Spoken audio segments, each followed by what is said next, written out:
2006 के युद्ध के बाद पहली बार है जब लेबनान से लॉन्च किए गए रॉकेट इजरायली क्षेत्र में सबसे ज्यादा अंदर तक पहुंच गए। हिजबुल्लाह ने कहा कि गाजा पर आक्रमण में शामिल अमेरिका और इजरायल पर हमले जारी रहेंगे। ये इजरायल को खुली धमकी है। इजरायल को जमीन पर घेरने के लिए सीरिया से लेबनान तक ईरान समर्थित ग्रुप एक हो रहे हैं। लेबनान के हिजबुल्लाह हमास को समर्थन दे रहे हैं। उनके बचाव के लिए इजरायल पर हमले कर रहे हैं। लेबनान पर इजरायल कहर बनकर टूटा है। दोनों मोर्चों पर, उत्तर में हमास के खिलाफ और दक्षिण में हिजबुल्लाह के खिलाफ, इजरायल भीषण युद्ध लड़ रहा है। भयंकर तबाही की तस्वीरें देखकर कोई भी आम आदमी कांप जाए। कोई मिनट ऐसा नहीं गुजरता जब लेबनान के आसमान पर इजरायल के रॉकेट या मिसाइल का शोर नहीं गूंजता। पहले गाजा की जलती गलियां और अब लेबनान पर प्राण लील लेने वाली मिसाइलें। इसकी डिटेल आगे। अभी सीरिया की ईरान समर्थन वाली खूनी कहानी, जिसमें लेबनान के हिजबुल्लाह बिना निमंत्रण शामिल है।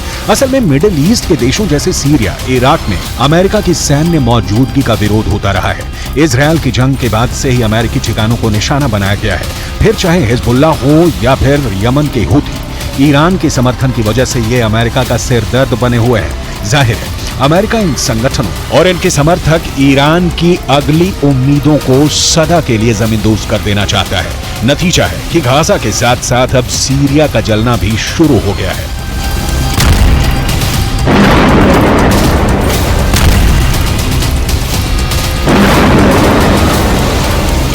गाजा में मौजूद हमास का इजरायल पर अटैक हो या फिर यमन के हूथी विद्रोहियों का इजरायल पर मिसाइल से हमला या फिर तीसरे मोर्चे यानी लेबनान से हिजबुल्लाह की तरफ से रॉकेट की बारिश हो इजरायल पर, इन तीनों के पीछे ईरान खड़ा है और ईरान को पता है कि अगर इजरायल से लड़ना है तो अमेरिका से भी लड़ना होगा। इसीलिए वो बीच बीच में सीरिया और लेबनान के अमेरिकी सैन्य ठिकानों पर हमला कर अमेरिका को उकसा रहा है। लेकिन अमेरिका की तरफ से जो रिएक्शन आ रहा है वो ईरान के होश उड़ाने वाला है।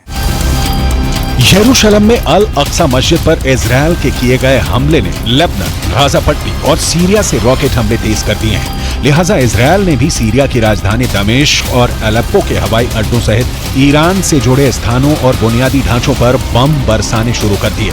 ये बात बहुत क्लियर है कि इजरायल को हमास को हराने के लिए सिर्फ हमास को नहीं, बल्कि ईरान, उसके समर्थक, यमन के हूथी विद्रोही, सीरिया, लेबनान के हिजबुल्लाह को एक साथ हराना होगा। इतना बड़ा काम इजरायल अकेले के लेवल पर नहीं कर सकता, क्योंकि इन सभी के साथ रूस और चीन जैसी शक्तियां खड़ी हैं। ऐसे में अमेरिका की स्वाभाविक एंट्री होती है और इन देशों या संगठनों के खिलाफ उठाया गया कोई भी अमेरिकी कदम सीधे इजरायल को फायदा पहुंचाने वाला होता है। वैसे सीरिया और इजरायल की खूनी कहानी संक्षेप में समझ लीजिए। संघर्ष का मूल कारण है 1967 का 6 दिवसीय युद्ध, जिसमें इजरायल ने सीरिया को हरा दिया और गोलन हाइट्स पर कब्जा कर लिया। गोलन हाइट्स का उपजाऊ पठार इजरायल और सीरिया दोनों के लिए अहम है, क्योंकि ये कमांडिंग सैन्य पोजीशन भी है। 1973 में सीरियाई सेना ने योम किप्पुर युद्ध के दौरान इस क्षेत्र पर फिर से कब्जा करने का असफल प्रयास किया। अगले साल 1974 में एक युद्ध विराम समझौता हुआ। तब से गोलन हाइट्स का ज्यादातर हिस्सा इजरायल के नियंत्रण में है। सीरिया में ईरान समर्थकों को खाद्य पानी रूस से मिलता है। लेबनान के हिजबुल्लाह को रूस पंसीर डिफेंस सिस्टम दे रहा है। हिजबुल्लाह इस सिस्टम को हमास को दे सकता है। उस दशा में सोचिए इजरायल का क्या होगा। जाहिर है ऐसे हालात पैदा हों, इसकी कोई भी आशंका अमेरिका अपने घातक प्रहार से नष्ट कर देना चाहता है।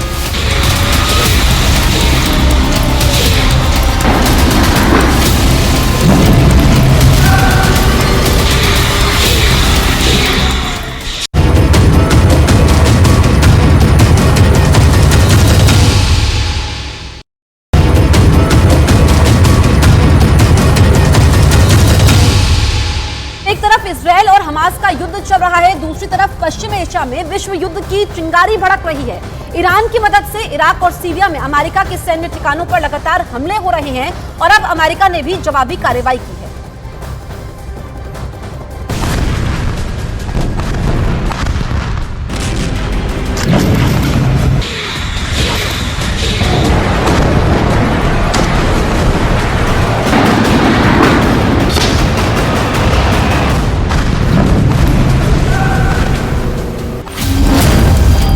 गाजा के बाद अब दमिश्क की बारी।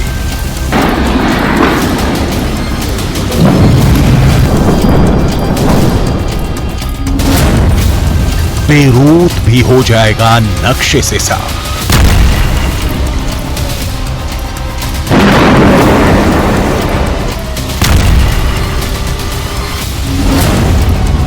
तेहरान में होगा परमाणु धमाका।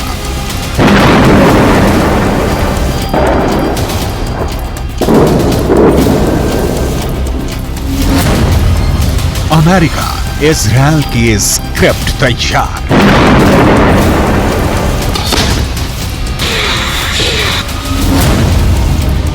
राष्ट्रपति के ऑर्डर का इंतजार।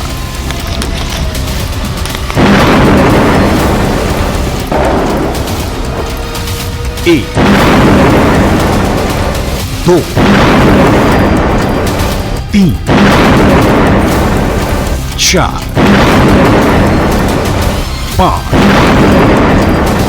6 उंगलियों पर नहीं गिने जाएंगे आप। अमेरिका ने सीरिया पर बमबारी की है। अमेरिका के 2 फाइटर जेट यानी लड़ाकू विमानों ने सीरिया में मौजूद ईरान के एक सैन्य ठिकाने पर गोले गिराए हैं। धमाके की आवाज तेहरान में बैठे राष्ट्रपति इब्राहिम रईसी के कानों में गूंज रही है। कहा जा रहा है कि अमेरिका ने सीरिया में जहां बम गिराए हैं वो ईरान से जुड़ा हथियार भंडारण केंद्र है।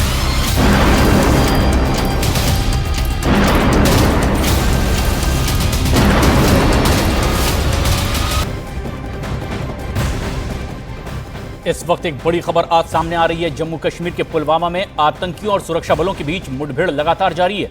सुरक्षा बल ने पूरे इलाके को घेर लिया है। इस इलाके में आतंकियों की मौजूदगी की खबर थी और इसके बाद इस पूरे इलाके की सुरक्षा बल ने घेराबंदी कर ली है। मुठभेड़ लगातार जारी है।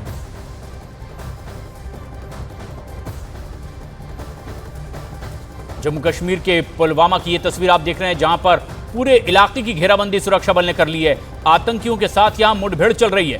दीपावली से पहले ही किसी बड़ी साजिश की आशंका और ऐसे में सुरक्षा बल ने अपना ऑपरेशन तेज कर दिया है। हेलो मोटो। मोटोरोला भारत का सबसे अच्छा 5G स्मार्टफोन ब्रांड। इस दिवाली सीरिया सन्नाटे में है। ईरान को कुछ सूझ नहीं रहा है। पहले नेतन्याहू ने गाजा पर हमले रोकने की ईरान की धमकी की चिंदी उड़ाई। अब सीरिया में ईरान समर्थित ठिकानों पर बमबारी कर अमेरिका ईरान की धमकियों का कचूमर निकाल रहा है। सीरिया में हुए हमले की डिटेल जानने से पहले आपको अमेरिका ने सीरिया पर हमला क्यों किया इसकी डिटेल देखनी चाहिए, जिससे आपको सीरिया, इजरायल, लेबनान और हमास के बीच ही नहीं ईरान का इजरायल से असली रिश्ता क्या है पता चलेगा। अमेरिका की सेना ने पूर्वी सीरिया में ईरान के जिस भंडारण केंद्र को निशाना बनाया है उसका इस्तेमाल इस्लामिक रिवॉल्यूशनरी गार्ड कॉर्प्स यानी IR